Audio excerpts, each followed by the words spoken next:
ISD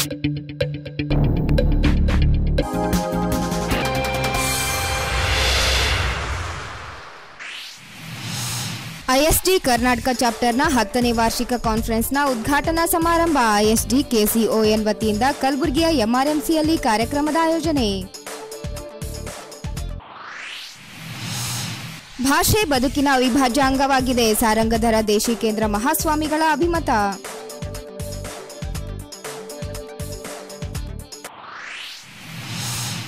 ಜಿಲ್ಲಾ ಕಾಂಗ್ರೆಸ್ ಸಮಿತಿ ಕಾರ್ಯಾಲಯದಲ್ಲಿ ಮೌಲಾನಾ ಅಬುಲ್ ಕಲಾಂ ಆಜಾದ್ ಜನ್ಮದಿನಾಚರಣೆ. ಜಿಲ್ಲಾ ಕಾಂಗ್ರೆಸ್ ಸಮಿತಿ ಅಧ್ಯಕ್ಷ ಜಗದೇ ಗುತ್ತೇದಾರ್ ಸೇರಿದಂತೆ ಇತರೆ ಕಾರ್ಯಕರ್ತರು ಭಾಗಿ. ಅಫ್ಜಲ್ಪುರದ ಬಿಜೆಪಿ ಅಲ್ಪಸಂಖ್ಯಾತರ ಮೋರ್ಚಾದ ರಾಜ್ಯ ಕಾರ್ಯದರ್ಶಿಗಳಾಗಿರುವ ಮತೀನ್ ಪಟೇಲ್ 10 ವರ್ಷ ಬಿಜೆಪಿಯಲ್ಲಿನ ಅನುಭವದ ಆಧಾರದ ಮೇಲೆ ಕಲಬುರಗಿ ಉತ್ತರ ಮತಕ್ಷೇತ್ರದ ಟಿಕೆಟ್ ಆಕಾಂಕ್ಷೆ. ಜೇವರ್ಗಿ ತಾಲೂಕಾಡಳಿತದಿಂದ ಟಿಪ್ಪು ಸುಲ್ತಾನ್ ಜಯಂತ್ಯೋತ್ಸವ. ಜೇವರ್ಗಿ ಶಾಸಕ ಡಾಕ್ಟರ್ ಅಜಯ್ ಸಿಂಗ್ ಅವರಿಂದ ಉದ್ಘಾಟನೆ.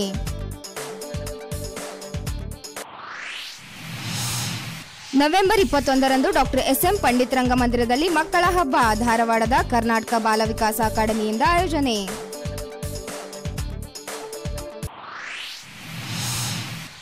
ನವೆಂಬರ್ 14ರಂದು ಮಡಿವಾಳ ಮಾಚಿದೇವ ವೃತ್ತ ನಾಮಕರಣ. ಹುಮ್ನಾಬಾದ್ ರಿಂಗ್ ರಸ್ತೆಯ ಕೆಎಂಎಫ್ ಡೈರಿ ಹತ್ತಿರ ಕಾರ್ಯಕ್ರಮ.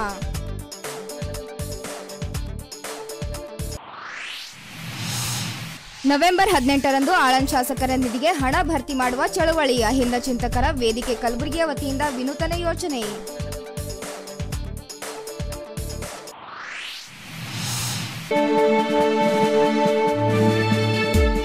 ಸಿರಿಸನಕ್ಕೆ ಸ್ವಾಗತ. ನಾನು ಅಶ್ವಿನಿ ಕೆಸರಟ್ಟಿ. ಐಎಸ್ಡಿ ಕರ್ನಾಟಕ ಚಾಪ್ಟರ್ನ 10ನೇ ವಾರ್ಷಿಕ ಕಾನ್ಫರೆನ್ಸ್ನ ಉದ್ಘಾಟನಾ ಸಮಾರಂಭ ಜರುಗಿತು. ಐಎಸ್ಜಿ ಕೆಸಿಒಎನ್ ವತಿಯಿಂದ ಐಎಸ್ಜಿ ಕರ್ನಾಟಕ ಚಾಪ್ಟರ್ನ 10ನೇ ವಾರ್ಷಿಕ ಕಾನ್ಫರೆನ್ಸ್ನ ಉದ್ಘಾಟನಾ ಸಮಾರಂಭವು ದಿನಾಂಕ 11 ನವೆಂಬರ್ 2017 ಶನಿವಾರದಂದು ಕಲಬುರಗಿ ನಗರದ ಎಂಆರ್ಎಂಸಿ ಮೆಡಿಕಲ್ ಕಾಲೇಜಿನ ಲೆಕ್ಚರ್ ಹಾಲ್ ನಂಬರ್ 2ರಲ್ಲಿ ಜರುಗಿತು. ಈ ಕಾನ್ಫರೆನ್ಸ್ಗೆ ಮುಖ್ಯ ಅತಿಥಿಗಳಾಗಿ ವೈದ್ಯಕೀಯ ಶಿಕ್ಷಣ ಸಚಿವರಾದ ಡಾಕ್ಟರ್ ಶರಣಪ್ರಕಾಶ್ ಪಾಟೀಲ್ ಆಗಮಿಸಿದ್ದರು. ಗೌರವ ಅತಿಥಿಗಳಾಗಿ ಹೈದರಾಬಾದ್ ಕರ್ನಾಟಕ ಶಿಕ್ಷಣ ಸಂಸ್ಥೆಯ ಅಧ್ಯಕ್ಷರಾದ ಬಸವರಾಜ್ ಭೀಮಳಿ ಮತ್ತು ಐಎಸ್ಜಿ ಕರ್ನಾಟಕ ಚಾಪ್ಟರ್ನ ಅಧ್ಯಕ್ಷರಾದ ಡಾಕ್ಟರ್ ಬಿಎಸ್ ಸತ್ಯಪ್ರಕಾಶ್ ಆಗಮಿಸಿದ್ದರು. Fecal microbiota transplantation, probiotics. I'm not a great fan of probiotics. Management of ulcerative colitis is likely to be different in the coming few years. There are also quite a few other things to be looked at, like we have moved on from the top-down therapy and now we are talking about deep remission or treat to target, and there are a set of guidelines called STRIDE guidelines which say you have to will ensure long-term better outcomes in these patients. I'll leave you with a very brief case. This was a boy who was only 6 years old with ulcerative pancreatitis, moderate severity. I discussed all the options with the patient's parents. The risk of drug-related complications and so on. They were scared. 6-year-old boy. They didn't come back to me for 3 months. They didn't start the drug. But then they realized that was the only option for them. They came back. So in 2016, 6 years down the line, they followed my therapy. I treated him with prednisolone. I put him on azathioprine. I did the slow raise in the dosages as I mentioned. He's had only 1 to 2 minor relapses. Only one of them needed corticosteroid therapy. ಈ ಸಂದರ್ಭದಲ್ಲಿ doctor Ganesh ಪಾಯ ಅವರು ಮಾತನಾಡಿದರು. He is now 12 years old. Patients with ulcerative colitis who have disease for 20 years or longer have a risk of colorectal cancer. So like I said, it's not just drug therapy. It's a lifelong therapy that you should also be planning. And now I'm cutting back on azathioprine therapy at this stage because azathioprine therapy is associated with cancers including lymphomas in the long term. So you see, when you are committing to treating patients with ulcerative colitis, it's not just a few drugs, it's not just surgery, it is management over a lifetime. Thank you very much. ಈ conference ನಲ್ಲಿ MRMC ಕಲಬುರಗಿಯ dean doctor SR Harwal, organising secretary doctor Shivanand Patil, joint organising ಸೆಕ್ರೆಟರಿಗಳಾದ doctor Nagaraj Kotli, doctor Suresh Harsoor, doctor Ravi Dhaded ಸೇರಿದಂತೆ governing council ನ ಇತರೆ ಸರ್ವ ಸದಸ್ಯರು ಉಪಸ್ಥಿತರಿದ್ದರು. Methotrexate does not induce steroid-free remission. Methotrexate induces clinical response. What it means is where relief of symptoms alone is not enough, but deep remission or mucosal healing is also important. So methotrexate has some effect. It is not as effective as the other drugs that I have mentioned. I had a slide. Like, how is your follow-up protocol for this patient? Do you do colonoscopy and taking mucosal biopsy to check for like mucosal healing, or it's just symptomatic follow-up? What you do? Mucosal healing. It's usually recommended as per STRIDE guidelines at about 6 months. So if the patient has, you don't need a biopsy. As of now, histology is not necessary. If that is not achieved, then it would be, the recommendation would be to increase your drug. ಭಾಷೆ ಬದುಕಿನ ಅವಿಭಾಜ್ಯ ಅಂಗವಾಗಿದೆ ಎಂದು ಸಾರಂಗಧರ ದೇಶಿಕೇಂದ್ರ ಮಹಾಸ್ವಾಮಿಗಳು ಅಭಿಮತ ವ್ಯಕ್ತಪಡಿಸಿದ್ದಾರೆ. ಕನ್ನಡ ರಾಜ್ಯೋತ್ಸವ ಸಂಭ್ರಮದಲ್ಲಿ ಇಲ್ಲಿನ ವಿಶ್ವಜ್ಯೋತಿ ಪ್ರತಿಷ್ಠಾನದ ಆಶ್ರಯದಲ್ಲಿ ನಗರದ ಸರ್ಕಾರಿ ಶಿಕ್ಷಕಿಯರ ತರಬೇತಿ ಸಂಸ್ಥೆಯ ಆವರಣದಲ್ಲಿ ಇಂದು ಜರುಗಿದ ಸಿರಿನುಡಿ ಸಂಭ್ರಮ 2017 ವಿಶೇಷ ಕಾರ್ಯಕ್ರಮದಲ್ಲಿ ಪ್ರತಿಷ್ಠಾನದ ವಿವಿಧ ರೀತಿಯ ವಿಭಿನ್ನ ವಿಶೇಷ ಕಾರ್ಯಕ್ರಮಗಳಿಗೆ ಅರ್ಥಗರ್ಭಿತ ಅನ್ವಯಿಕ ಆಕರ್ಷಕ ಶೀರ್ಷಿಕೆಗಳನ್ನು ನೀಡುವಲ್ಲಿ ಸಿದ್ಧಹಸ್ತರಾಗಿರುವ ತೀಕ್ಷ್ಣಮತಿ ಚೇತನ ಕವಿ ಲೇಖಕ ವಿಮರ್ಶಕ ಹಾಗೂ ಬೇಂದ್ರೆ ಮಾಸ್ತರರೆಂಬ ಖ್ಯಾತಿಯ ಸೇಡಂನ ಜಗನ್ನಾಥ್ ಎಲ್ ತರ್ನಳ್ಳಿರವರ ಈ ಗಣನೀಯ ಸೇವೆಯನ್ನ ಪರಿಗಣಿಸಿ ಮತ್ತು ಸಾಹಿತ್ಯದಲ್ಲಿ ಅಪಾರ ಜ್ಞಾನ ಹೊಂದಿರುವ ಅವರಿಗೆ ಶೀರ್ಷಿಕೆ ಶಿರೋಮಣಿ ವಿಶೇಷ ಪ್ರಶಸ್ತಿ ಪ್ರದಾನ ಮಾಡಿ ಗೌರವಿಸಲಾಯಿತು.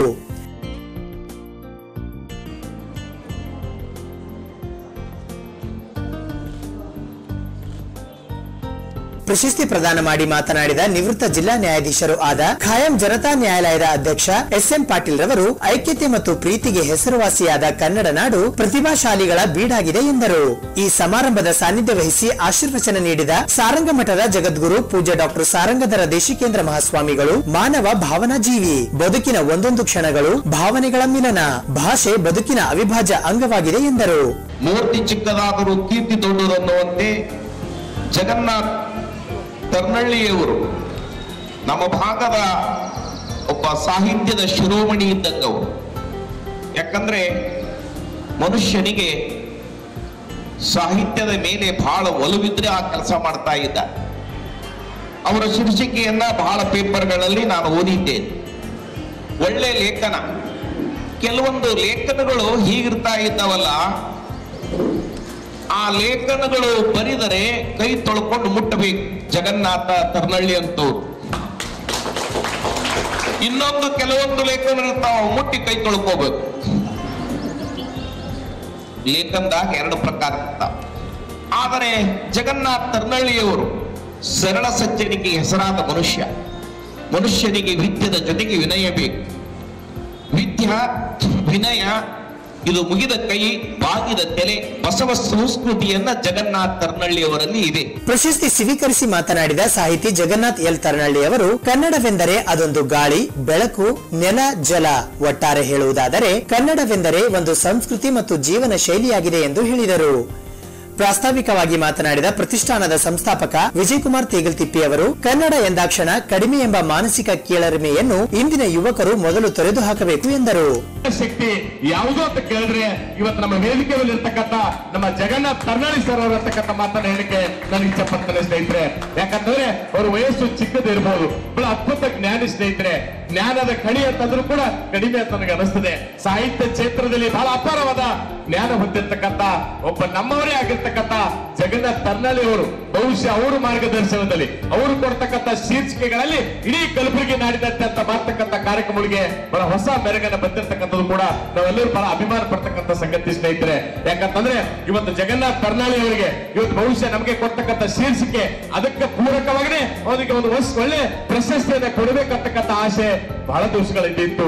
ನಮ್ಮ ನಾಗರಾಜ್ ಕಲ್ಲೂರು ಅವರು ಇರ್ಬೋದು, ಪಾಟೀಲ್ರು, ಬಹಳಷ್ಟು ಜನರು ನಮ್ಮ ಜೊತೆ ಮಾತನಾಡ್ತಕ್ಕಂಥ ಸಂದರ್ಭದಲ್ಲಿ ಬಹುಶಃ ಯಾಕೆ ಅವರಿಗೆ ಇದು ಶೀರ್ಷಿಕೆಗೆ ಸಂಬಂಧಪಟ್ಟಿದ್ದಂತೆ ಇವತ್ತು ಕನ್ನಡ ರಾಜ್ಯೋತ್ಸವ ಸಂಭ್ರಮದಲ್ಲಿ ಯಾಕೆ ಪ್ರಶಸ್ತಿಯನ್ನು ಕೊಡಬಾರ್ದು ಅಂತಕ್ಕಂಥ ವಿಚಾರ ಬಂದಾಗ ಬಹುಶಃ ಅವರನ್ನ ಕೇಳಿಕೊಂಡಾಗ ಬಹಳ ಸಂತೋಷದ ಒಪ್ಕೊಂಡು, ಯಾಕಂತಂದ್ರೆ ಬಹುಶಃ ನಮ್ಮ ಕಾರ್ಯಕ್ರಮದಲ್ಲಿ ಪಾಲ್ಗೊಳ್ಳೋದು ಅಂತಂದ್ರೆ ಬಹಳ ದೊಡ್ಡ ಸಂತೋಷಮಯವಾಗಿರ್ತಕ್ಕಂಥ ಸಂಗತಿ ಅಂತ ಹೇಳಿ ಬಹಳಷ್ಟು ಜನರು ವಿಚಾರವನ್ನು ವ್ಯಕ್ತಪಡಿಸ್ತಾರೆ ಸ್ನೇಹಿತರೆ.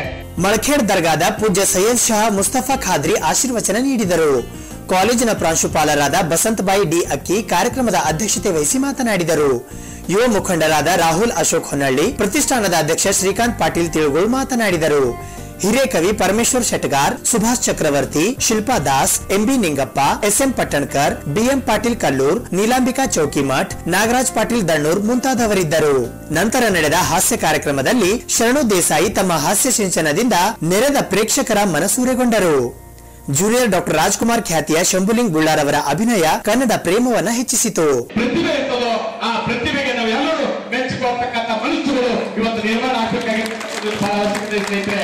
ಆದ್ರೆ ಇವತ್ತು ದುರ್ದೈವ ಇವತ್ತಿನ ಸಾಹಿತಿಗಳು ಇವತ್ತು ಜಗನ್ನಾಥ್ ಕನ್ನಡಿ ಅವರು ಬಹಳ ನೇರವಾದ ನಡೆಯ ನುಡಿಗಳನ್ನ ತಮ್ಮದಾಗಿಸಿಕೊಂಡಿರ್ತಕ್ಕಂಥ ಬಹುಶಃ ಬರ್ತಕ್ಕಂಥ ದಿವಸಗಳಲ್ಲಿ ಇನ್ನೂ ಇದರ ಹೆಚ್ಚಿನ ಪ್ರಮಾಣದಲ್ಲಿ. ಜಿಲ್ಲಾ ಕಾಂಗ್ರೆಸ್ ಸಮಿತಿ ಕಾರ್ಯಾಲಯದಲ್ಲಿ ಮೌಲಾನಾ ಅಬುಲ್ ಕಲಾಂ ಆಜಾದ್ ಅವರ ಜನ್ಮ ದಿನಾಚರಣೆ ಆಚರಿಸಲಾಯಿತು.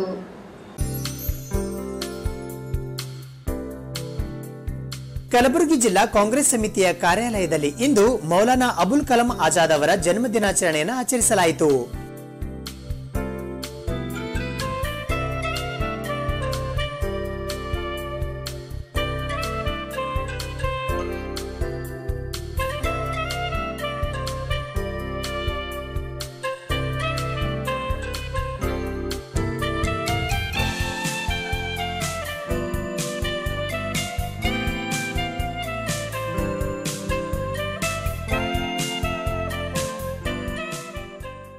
ಅಬುಲ್ ಕಲಾಂ ಆಜಾದ್ ಅವರ 129ನೇ ಜನ್ಮ ದಿನಾಚರಣೆಯ ಅಂಗವಾಗಿ ನಾವು ಕಾಂಗ್ರೆಸ್ ಕಚೇರಿಯಲ್ಲಿ ಅವರ ದಿನಾಚರಣೆಯನ್ನು ಆಚರಣೆ ಮಾಡ್ತಾ ಇದ್ದೇವೆ. ಅವರು ಸೌದಿ ಅರೇಬಿಯಾದ ಮಕ್ಕಾದಲ್ಲಿ ಅವರು ಜನ್ಮ ತಾಳಿದರು. ಅವರು ಭಾರತದಲ್ಲಿ ಸ್ವಾತಂತ್ರ್ಯದ ಹೋರಾಟದಲ್ಲಿ ಅವರು ಮುಂಚೂಣಿಯ ನಾಯಕರಾಗಿದ್ದರು. ಅವರು ಭಾರತ ಸ್ವಾತಂತ್ರ್ಯದ ನಂತರ ಅವರು ಶಿಕ್ಷಣ ಮಂತ್ರಿಗಳಾಗಿ ಭಾರತ ಸರ್ಕಾರದ ಶಿಕ್ಷಣ ಮಂತ್ರಿಗಳಾಗಿ ಅವರು ಸೇವೆ ಸಲ್ಲಿಸಿದ್ದಾರೆ. ಅವರಿಗೆ ಭಾರತ ರತ್ನ ಅವಾರ್ಡನ್ನು ಕೂಡ ಕೊಡಲಾಯಿತು. ಅವರು ಭಾರತ ರಾಷ್ಟ್ರೀಯ ಕಾಂಗ್ರೆಸ್ನ ಅಧ್ಯಕ್ಷರು ಕೂಡ ಅವರಾಗಿದ್ದರು. ಅದಕ್ಕೋಸ್ಕರ ನಾವು ಅವರು ಕಾಂಗ್ರೆಸ್ ಪಕ್ಷಕ್ಕೆ ಸಲ್ಲಿಸಿದಂಥ ಸೇವೆಯನ್ನು ಸ್ಮರಿಸಿಕೊಂಡು ನಾವು ಅವರ ದಿನಾಚರಣೆಯಲ್ಲಿ ನಮ್ಮ ಪಕ್ಷದ ಕಚೇರಿಯಲ್ಲಿ ಮಾಡ್ತಾ ಇದ್ದೇವೆ. ಈ ಸಂದರ್ಭದಲ್ಲಿ ಜಿಲ್ಲಾ ಕಾಂಗ್ರೆಸ್ ಸಮಿತಿಯ ಅಧ್ಯಕ್ಷರಾದ ಜಗದೇವ್ ಗುತ್ತೇದಾರ್ ಮತ್ತು ಕಾಂಗ್ರೆಸ್ ಸಮಿತಿಯ ಅಲ್ಪಸಂಖ್ಯಾತ ವಿಭಾಗ ಸೇರಿದಂತೆ ಪಕ್ಷದ ಪದಾಧಿಕಾರಿಗಳು ಮತ್ತು ಇತರೆ ಅನೇಕ ಜನ ಕಾರ್ಯಕರ್ತರು ಪಾಲ್ಗೊಂಡಿದ್ದರು. 10 ವರ್ಷ ಬಿಜೆಪಿಯಲ್ಲಿನ ಅನುಭವದ ಆಧಾರದ ಮೇಲೆ ಮತೀನ್ ಪಟೇಲ್ ಅವರು ಕಲಬುರಗಿ ಉತ್ತರ ಮತಕ್ಷೇತ್ರದ ಟಿಕೆಟ್ ಆಕಾಂಕ್ಷಿಗಳಾಗಿದ್ದಾರೆ. ಕಲಬುರಗಿಯ ಬಿಜೆಪಿಯಲ್ಲಿ ಸುಮಾರು 10 ವರ್ಷಕ್ಕೂ ಅಧಿಕ ಅನುಭವ ಹೊಂದಿರುವ ಅಫ್ಜಲ್ಪುರ್ ಬಿಜೆಪಿಯ ಅಲ್ಪಸಂಖ್ಯಾತರ ಮೋರ್ಚಾದ ರಾಜ್ಯ ಕಾರ್ಯದರ್ಶಿಗಳು, ಮಾಜಿ ಜಿಲ್ಲಾ ಪಂಚಾಯತ್ ಸದಸ್ಯರು ಹಾಗೂ ವಕ್ಫ್ ಬೋರ್ಡ್ನ ಸದಸ್ಯರಾಗಿರುವ ಮತೀನ್ ಪಟೇಲ್ ರವರು ಈ ಬಾರಿಯ ವಿಧಾನಸಭಾ ಚುನಾವಣೆಯಲ್ಲಿ ಕಲಬುರಗಿ ಉತ್ತರ ಮತಕ್ಷೇತ್ರದಲ್ಲಿ 60%ಕ್ಕೂ ಅಧಿಕ ಮುಸ್ಲಿಂ ಬಾಂಧವರು ಇರುವ ಹಿನ್ನೆಲೆಯಲ್ಲಿ ತಮಗೆ ಉತ್ತರ ಮತಕ್ಷೇತ್ರದ ಟಿಕೆಟ್ ನೀಡಿದರೆ ಜಯಶಾಲಿಯಾಗುವ ಆಕಾಂಕ್ಷೆಯನ್ನ ಬಿಜೆಪಿಯ ವರಿಷ್ಠರಲ್ಲಿ ವ್ಯಕ್ತಪಡಿಸಿದ್ದಾರೆ.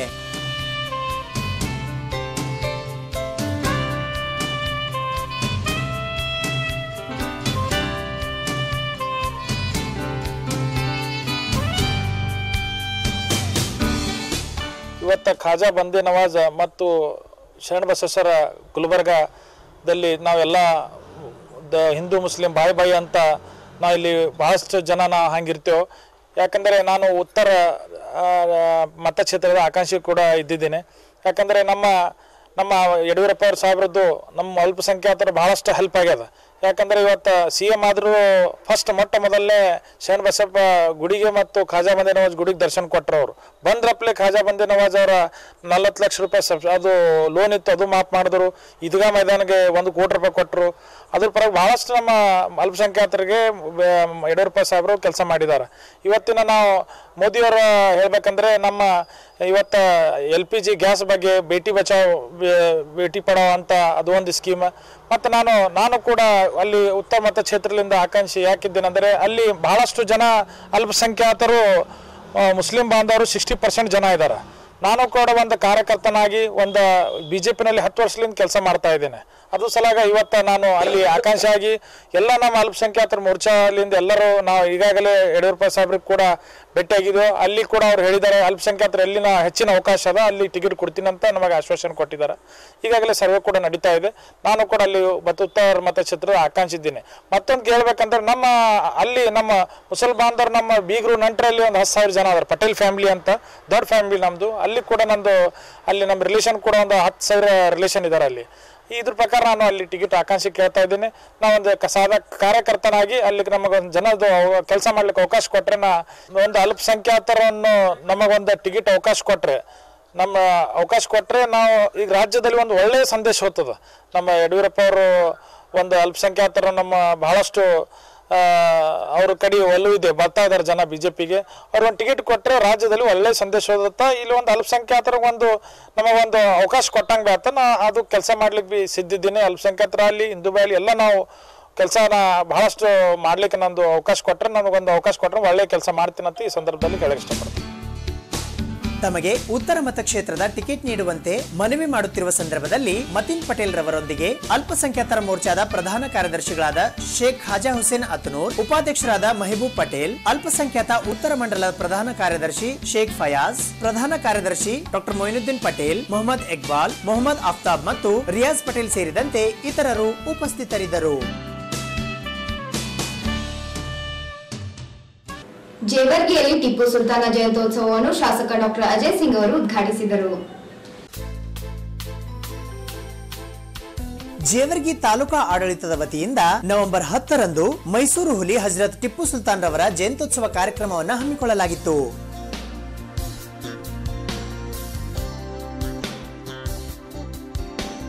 ಮೊದಲಿಗೆ ಜೇವರ್ಗಿ ಶಾಸಕರಾದ ಡಾಕ್ಟರ್ ಅಜಯ್ ಸಿಂಗ್ ರವರು ಟಿಪ್ಪು ಅವರ ಭಾವಚಿತ್ರಕ್ಕೆ ಪೂಜೆ ಸಲ್ಲಿಸಿದರು.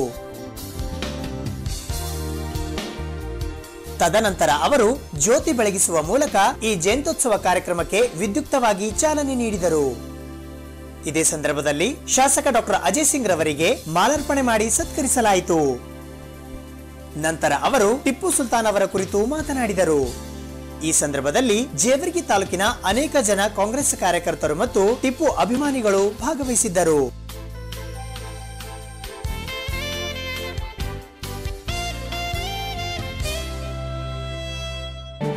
ಇವಿಷ್ಟು ಇವತ್ತಿನ ನಮ್ಮ ಸುದ್ದಿ ಸಮಯ. ಸ್ಥಳೀಯ ಸುದ್ದಿಗಳಿಗಾಗಿ ನೋಡ್ತಾ ಇರಿ ಸುದ್ದಿ ಸಮಯ.